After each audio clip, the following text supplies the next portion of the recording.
Hello student, Shrimati मोहनी देवी तापड़िया कन्या महाविद्यालय की इस यूट्यूब चैनल पर आप सभी का फिर से स्वागत है। आज का जो अपना टॉपिक है वो है लॉज ऑफ फ्रिक्शन।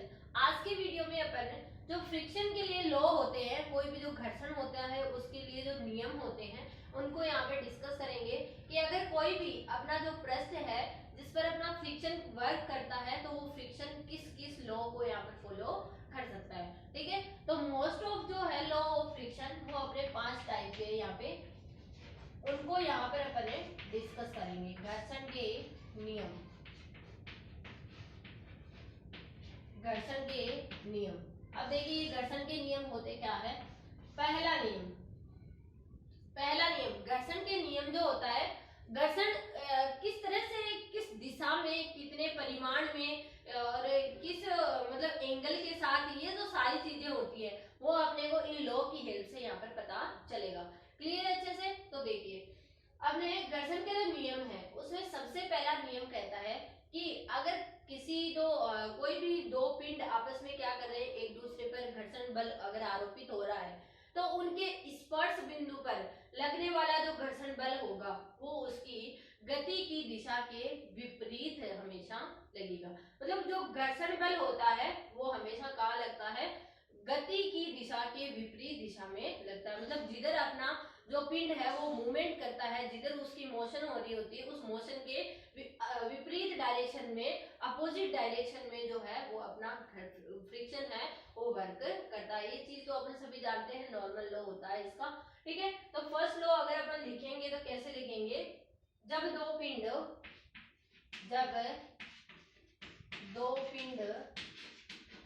परस्पर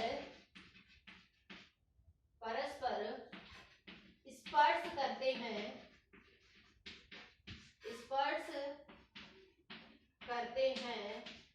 तो स्पर्श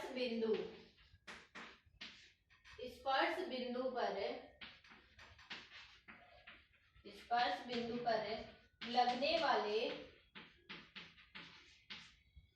घर्षण की दिशा या घर्षण बल की दिशा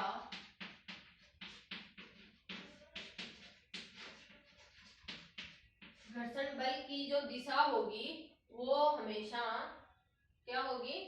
जो भी गति होगी, गति की दिशा के विपरीत होगी, गति की दिशा के विपरीत होगी। ये अपना पहला रूल यहाँ पर होता है।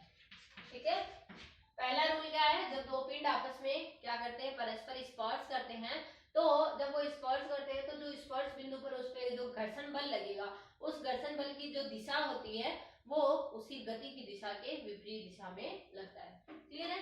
दूसरा आता है घर्षण बल कितनी मात्रा में लगता है। ठीक है, उसको यहाँ पे बताया जाता है। तो देखिए जब भी अपन यहाँ पे साम्य अवस्था की बात करते हैं या संतुलन अवस्था की बात करते हैं तो संतुलन अवस्था में पिंड के द्वारा गति के लिए जो फोर्स लगाया जाता है, गति मतलब अगर किसी पिंड को अपन मोमेंट करवा रहे हैं तो उसकी मोशन हो रही है। ठीक है, तो उसकी मोशन होने के लिए अपन ने जितना फोर्स उस पर लगाया है उसको रोकने के लिए भी, उसके जो भी उसका पृष्ठ है उसको रोकने के लिए भी क्या लगाएगा? उतना ही फोर्स लगाएगा, तभी वो क्या रहेगी? विराम अवस्था में रहेगी। लेकिन अगर अपन ने जो अपना घर्षण बल है उससे ज्यादा फोर्स लगा दिया तो वो क्या करने लग जाएगी? मोशन करने लग जाएगी।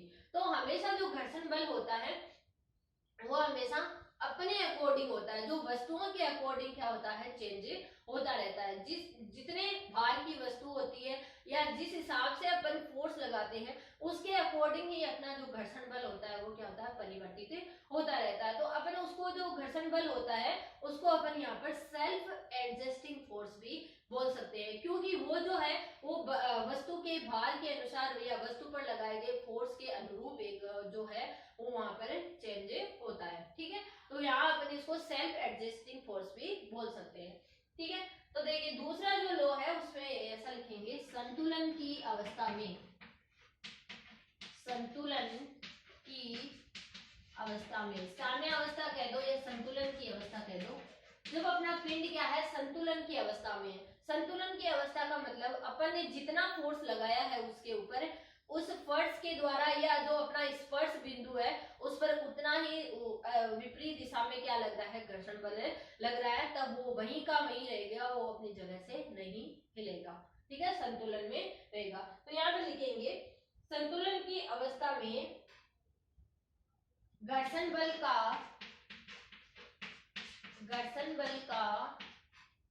परिमाण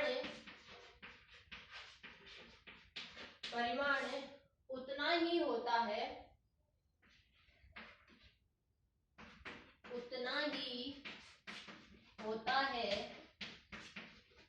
जितना उस गतिमान पिंड को रोकने के लिए पर्याप्त हो।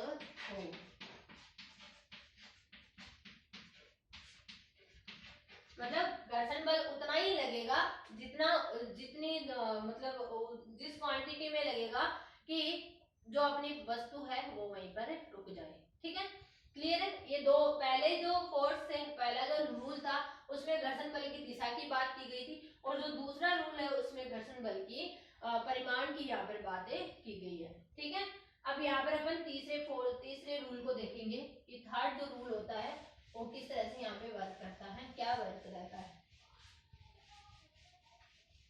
घर्षण बल के रूल से ही अपने को यहाँ पर जो है वो आइडिया लगाना है, जो भी क्वेश्चन सॉल्व होंगे वो इसी पर सारा जो बेस्ड है उससे लेके चलना होता है। ठीक है, तो अपना जो थर्ड रूल है, तीसरा लॉ, ठीक है, वो यहाँ पर देखिए क्या है, उसको भी अपन यहाँ पर देखेंगे। अब जो थर्ड रूल होता है वो अपने यहाँ पे घर्षण गुणांक के लिए होता है। घर्षण गुणांक को अपने प्रीवियस वीडियो में वैसे तो पढ़ रखा है, लेकिन अपन देख लेते हैं। थर्ड रूल चरम घर्षण बल तथा अविलंब प्रतिक्रिया बल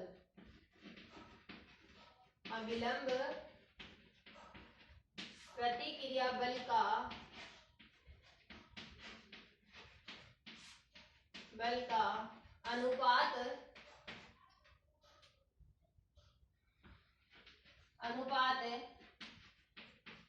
घर्षण गुणांक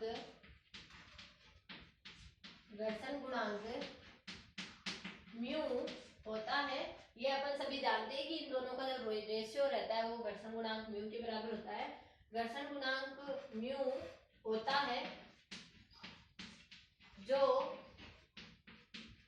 पदार्थ की प्रकृति पर निर्भर नहीं करता है। पदार्थ की प्रकृति पर निर्भर नहीं करता है।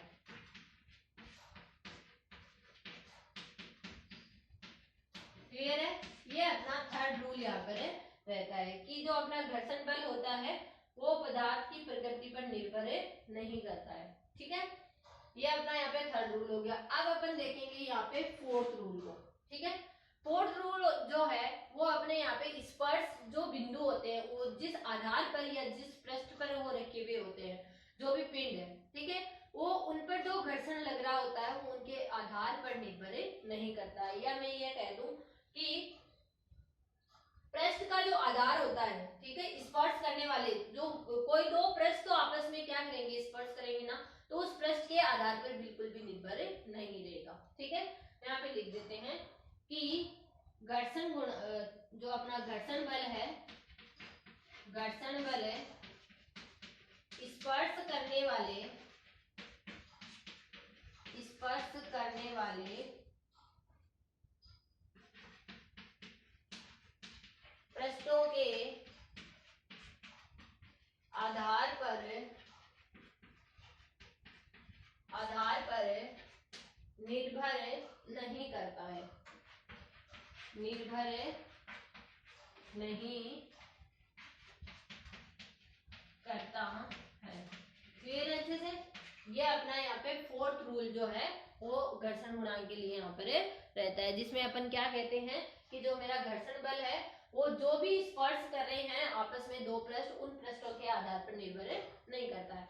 अब अपना फिफ्थ लॉ और लास्ट जो रूल है अपना, उसको यहाँ पर अपन देखेंगे, पांचवा रूल। ठीक है, तो पांचवें नियम में देखिए क्या कहा गया है। पांचवें नियम को अपन ऐसे देख सकते हैं कि गतिमान पिंड का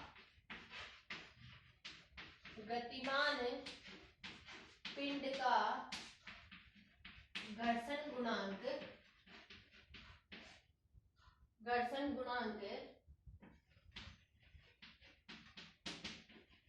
स्थैतिक अवस्था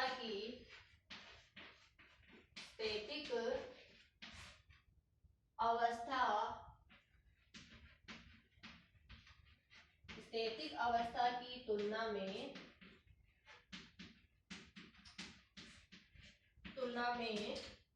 कम होता है तथा यह वेग पर निर्भर नहीं करता है। मतलब जो भी वेलोसिटी होती है उसकी वेग पर निर्भर नहीं करता है। ठीक है, क्लियर है अच्छे से?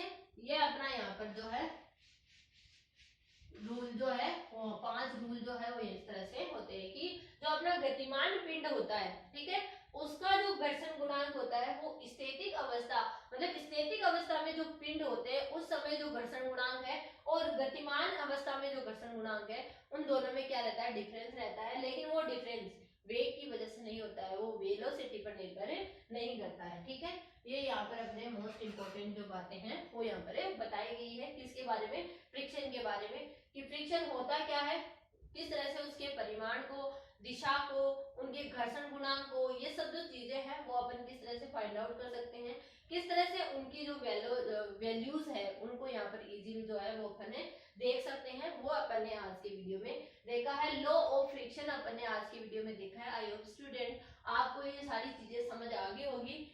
आपको जो भी दिक्कत होती है आप मेरे साथ शेयर कर लेना। Thank you so much.